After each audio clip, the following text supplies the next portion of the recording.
Sejam bem-vindos à série de vídeos Movimentos Literários em 5 minutos com a professora Thaís Oliveira.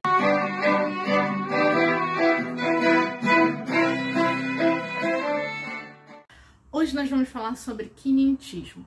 Bem, o quinhentismo não é propriamente um movimento literário, eu costumo chamá-lo de momento literário. Mas o que é o quinhentismo? O quinhentismo são, em algumas obras, em alguns livros, vocês podem encontrar com o nome de literatura de informação. Então, o quinhentismo é um momento literário em que acontecem as primeiras manifestações literárias no Brasil. Nós não temos produção literária, não temos produção de conto, de romance, de poema. Então, por não haver essa produção, a gente considera que é uma produção incipiente, a gente não considera ele como propriamente um movimento literário. Mas ele é importante para quem estuda literatura porque, como eu disse, são as primeiras manifestações literárias que acontecem no Brasil. Como é que a gente chega a esse momento literário? A gente chega a ele em Portugal, na Europa, a gente está no ápice das grandes navegações, no século XVI. Então, com a expansão ultramarina, os portugueses chegam até o Brasil. A gente costuma dividir esse momento literário em duas grandes vertentes, digamos assim, né? Não seria propriamente vertente, mas seria ramificações, talvez. Que seria o seguinte, a gente tem uma literatura de informação, por isso ele é chamado também, é um sinônimo de quinhentismo, literatura de informação, porque o que seria essa literatura de informação? São relatos, através de cartas, né, dos portugueses que estão aqui no Brasil e escrevem para Portugal para dizer como é a terra, como é o lugar, o que tem aqui, quem são as pessoas que já habitavam aqui, né? Então a gente escreve para informar os portugueses do que está acontecendo aqui, do que a gente está vendo aqui. Inclusive, é desse período a produção da chamada Carta de Pero Vaz de Caminha, ou Carta de Caminha, que é um documento oficial conhecido, o nome do documento mesmo é Carta de Achamento do Brasil. E o que a gente vai ter nesse documento, né? Nessa Carta de Caminha? Nós vamos ter mera descrição. Descrição do local, descrição do que eles estão vendo aqui para informar os portugueses. É claro que no documento, na carta, a gente também vai ter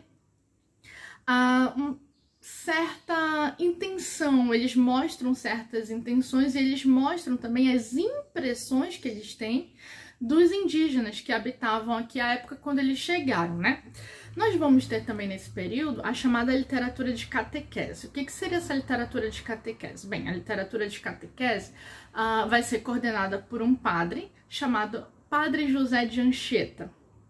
Esse padre, ele percebe, claro, a diferença linguística, os indígenas falando tupi e eles falam português.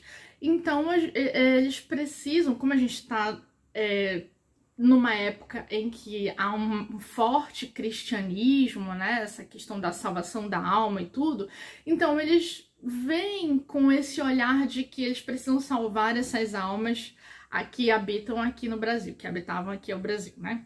Habitavam, né?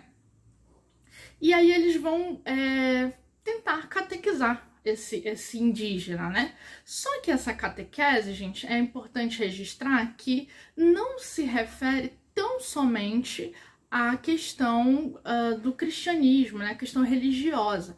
Há também a compreensão, porque os portugueses que se consideram civilizados percebem que os indígenas, os índios, têm uma cultura diferente da deles e que eles seriam selvagens, não civilizados. Então, além de a gente ensinar, a gente portugueses, tá? Ensinar a religião e salvar essas almas, nós precisamos também ensiná-los a se portar. Vou colocar entre aspas, tá? Esse se portar.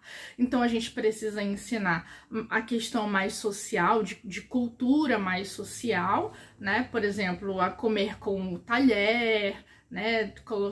Se portar na hora da comida, enfim. Essas coisinhas mais da questão social mesmo. Nós vamos ter esse ensinamento religioso e A questão social é importante lembrar também a vestimenta, o uso da vestimenta. E também, além da questão social, da questão religiosa, nós vamos ter a questão linguística. Então, essa catequese, ela abarca todo todos esses mecanismos de ensinamento. Ensinar a questão social, cultural, ensinar a questão religiosa e ensinar a questão linguística. E aí o padre José de Anchieta, ele vai aprender o tupi e ele vai escrever peças teatrais em tupi para serem representadas por esses indígenas, para que eles aprendam a cultura, a religião e a língua portuguesa.